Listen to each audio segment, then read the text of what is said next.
Monsieur Mardoché, vous êtes le coordonnateur national de la nouvelle génération pour les changements. Bonsoir. Bonsoir Glody. Comment allez-vous? Non, Dieu fait grâce, nous allons bien. Alors, avec vous, nous allons parler le sujet, la situation qui prévaut dans la province du Lualaba. Alors, s'il faut nous décrypter la situation actuelle de la province, que diriez-vous?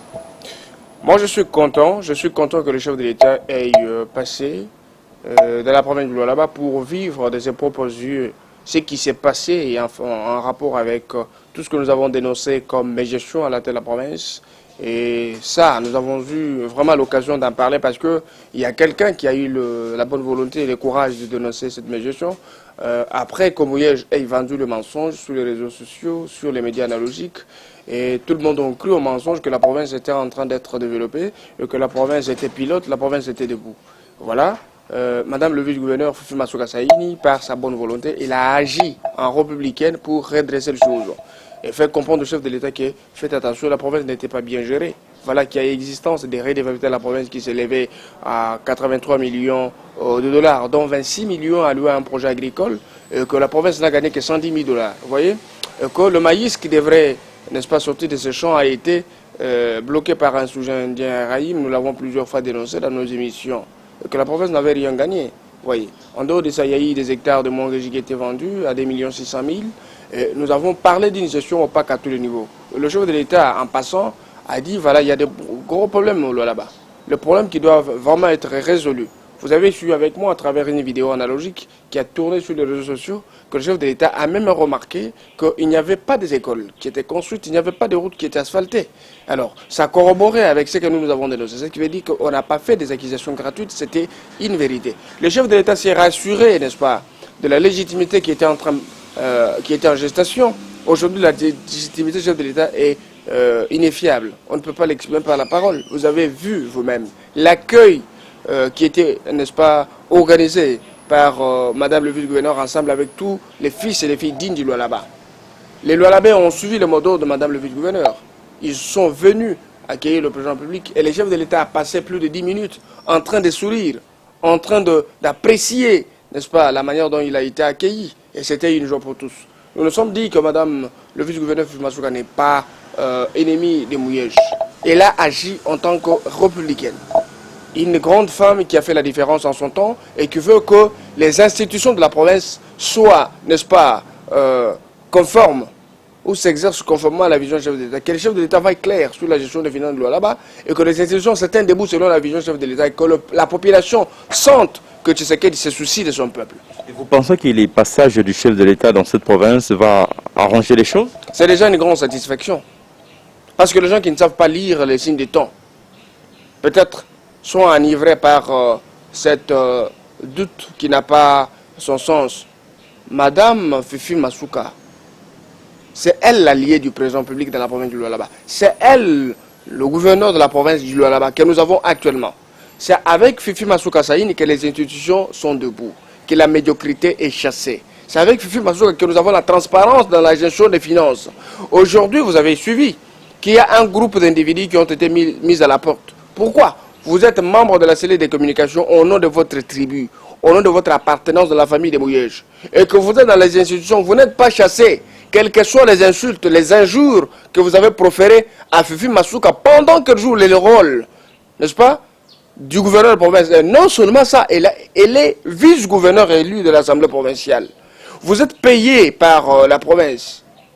Et avec cet argent, avec la qualité que vous avez, vous vous servez de ça pour insulter l'autorité de la province. Vous vous servez de ça pour insulter le président de la République. Je parle bien des insultes. Vous sabotez et que Fifi Masuka, en tant qu'une femme de valeur, une femme qui incarne les valeurs morales, pas accepter de vivre avec des personnes pareilles au sein des institutions, on ne peut pas accepter. Parce que si elle acceptait que cela se fasse ainsi, elle est complice. Mais elle ne peut pas accepter la médiocrité, parce que le temps de la médiocrité est passé. C'est pourquoi ces gens sont mis à la porte. Ils sont mis à la porte par qui? Par Madame Fifi Masuka? Bien sûr, ils sont mis à la porte, parce qu'ils n'ont jamais été investis comme tels. Il n'y a jamais eu l'arrêté d'une notification faisant d'eux membres de cellule de communication. Ils vivaient là-bas comme des communicateurs, juste comme des collaborateurs. Mais vous ne voyez pas que Richard Mouyej, bien que le fait de ne pas fouler ses pieds dans la province d'Ilualaba, il demeure toujours gouverneur? On n'en disconvient pas sur le plan de droit. Il a été élu, n'est-ce pas? Mais il a été élu pour servir le peuple. Mais lui a été élu pour détruire le peuple.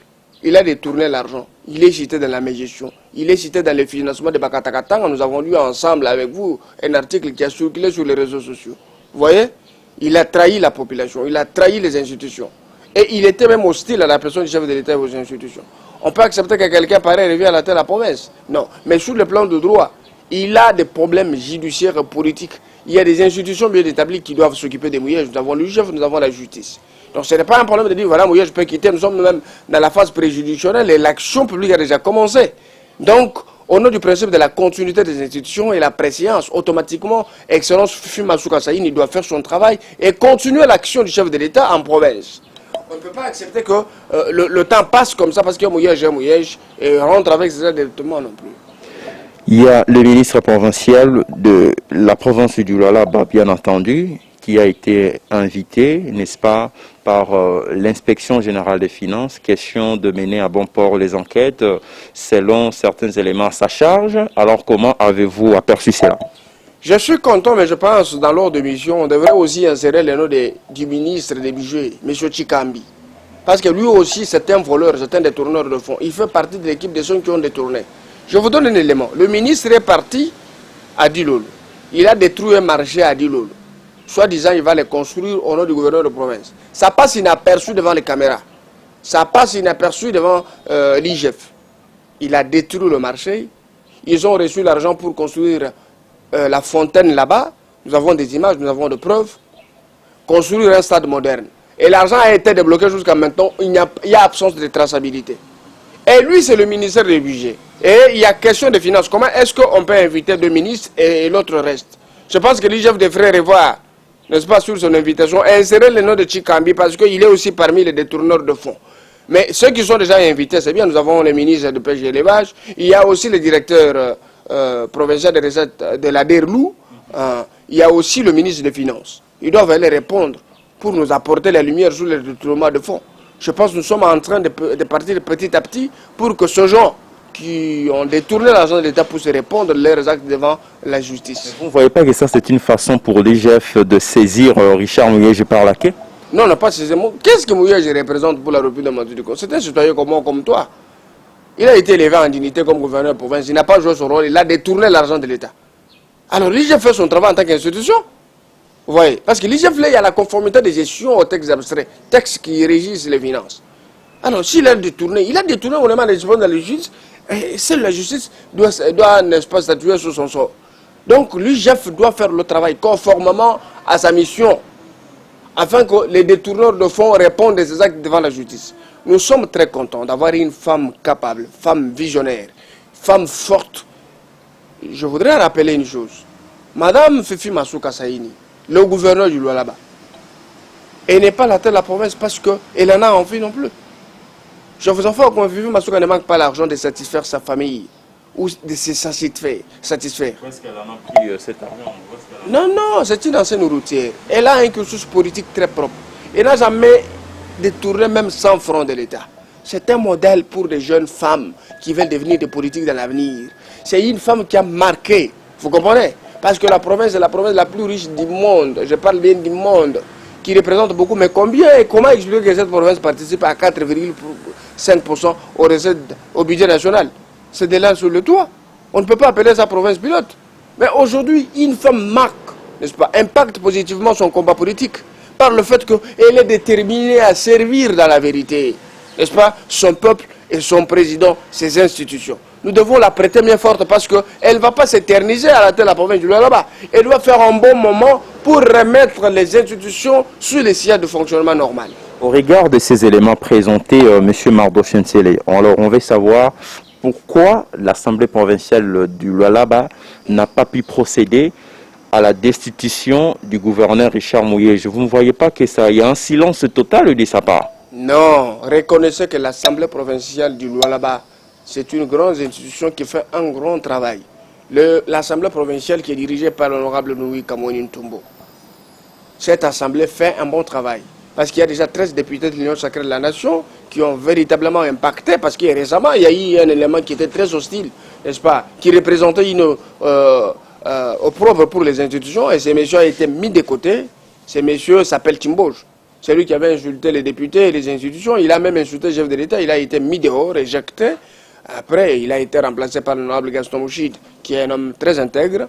Et récemment, il a officiellement pris ses fonctions.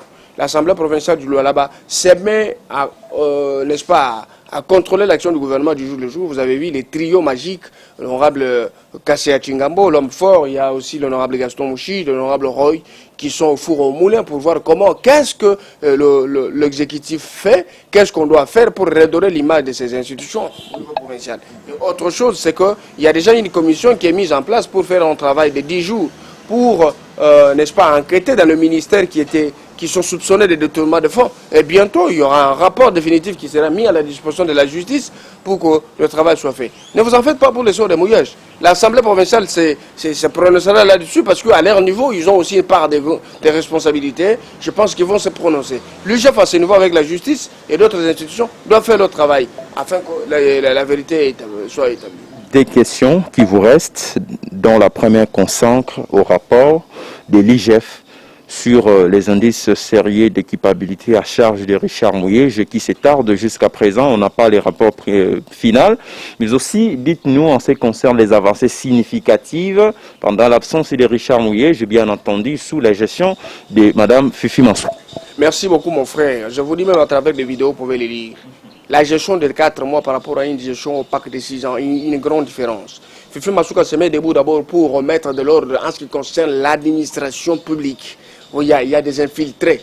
Avec Madame le vice-gouverneur Fifi Masuka, que je salue en passant, nous avons pu identifier plus de 200 quelques de personnes fictives qui sont, n'est-ce pas, dans les institutions et gagnent plus de $800 par mois. Il y a des journalistes fictifs qui gagnent de l'argent. C'est-à-dire qu'avec Mouyej, il y a eu des copines, tu vois, il y a eu des femmes qui ont essayé de satisfaire quelques individus et puis se retrouvent dans des institutions de manière la plus illégale et égale à l'agent de l'État. Tu vois, il y a eu quelques conseillers qui ont fonctionné, et les membres du gouvernement, les agents de service d'appointe, qui ont fonctionné depuis 6 ans. Ils n'ont jamais été investis, ils n'ont jamais eu de statut juridique, mais ces gens fonctionnent et l'argent sort. Vous comprenez? Avec Madame le vice-gouverneur, nous avons compris qu'il y avait la province à des dettes, des hôtels, tu vois, les gens allaient utiliser des hôtels, ainsi de suite, et puis tas sur le dos du gouvernement provincial. Vous comprenez? En dehors de ça, il y a eu des avenues qui n'avaient pas de canalisation, donc je parle même de Ngandou, il y a assez d'avenues. Dès l'entrée de la prise de l'intérim, Madame le vice-gouverneur a lancé des travaux pour la réhabilitation des avenues. Il y a eu satisfaction de la part de la population. Mais en dehors de ça, il y a eu un lancement du pont Fati, béton qui est en train d'être construit. Vous comprenez? Et puis, il y a les travaux qui sont en train de se faire à tous les niveaux. Il y a des kilomètres de route qui sont en plein asphaltage. Il y a aussi le projet de logements sociaux qui était aligné mais diabolisé par Mouyej. Vous voyez, le travail est en train de se faire. Donc il y avait un travail d'assainissement des institutions et puis le lancement des travaux qui caractérisaient, n'est-ce pas, l'urgence. C'est significative. L'urgence pour les besoins de la population. Vous voyez, donc, la population est contente parce que Madame fait un grand travail. Dans moins de 4 mois. Le rapport final de l'IGF, la dernière question. Non, le rapport final de l'IGF, c'est dans peu de temps. Je pense que l'IGF, c'est une grande institution qui font son travail. Mais à travers tout ça, j'ai fait un grand travail pour dénoncer et nous soutenons la vérité. Nous sommes victimes de menaces. Donc hier, j'ai été victime, avant-hier, excusez-moi, victime de menaces. Il y a beaucoup de gens qui sont venus pour... les gens qui sont venus, les gens qui m'ont suivi, vous avez suivi des articles. Je me suis même plaint devant quelques chaînes de la place. Et c'est pour ça que nous sommes menacés, parce que nous dénonçons le mal. Mouyej s'est senti en position de faiblesse. Et une façon d'exprimer son mécontentement, c'est s'en prendre à moi. Mais je l'ai dit qu'il perd son temps. Nous sommes une jeunesse consciente qu'on ne peut pas exploiter. Nous sommes là pour servir les institutions et les intérêts. Ce qui peut être selon moi, je suis l'homme à abattre. Parce que je suis en train de combattre Mouyej. Parce qu'il a détourné l'argent de l'État, ainsi de suite. La personne que j'ai combattu ces derniers temps avec le gouverneur du Kasaï. Mais plus c'était Mouyej. J'ai parlé plus de Mouyej. Et quand les gens viennent, ils me connaissent, ils connaissent. Comment ils disent, j'ai insulté Mouyej, ainsi de suite, ils prennent l'argent, ils me permettent de revenir. Et chaque nuit, je fais que voir des messages, des appels anonymes avec des insultes et des menaces. Donc, je voudrais ici dire que je ne me laisserai jamais faire. Je ne me laisserai jamais intimider par des individus inconnus qui ne connaissent même pas le poids que nous avons sur les épaules, celui de défendre les intérêts du peuple. Nous sommes là pour servir la population et je serai libre et à l'aise que lorsque je verrai mourir, je vais être condamné avec tous ces bandes des individus. Être condamné et que cela pourra nous donner satisfaction. Et on ne se bordera pas par. Les antivaleurs n'ont pas pris fin. On continue toujours à travailler. Mais je voudrais seulement signaler à tout le monde que la province du Lualaba est enfin debout. Sous le leadership de Fifi Mazouka Saïni, et le chef de l'État est content. Vous-même, vous l'avez constaté lors de son accueil. Je suis content que je dise ça à la population. Le Lualaba se porte très bien. Merci beaucoup. Merci, M. Mardo Sincere. Merci beaucoup, mon frère.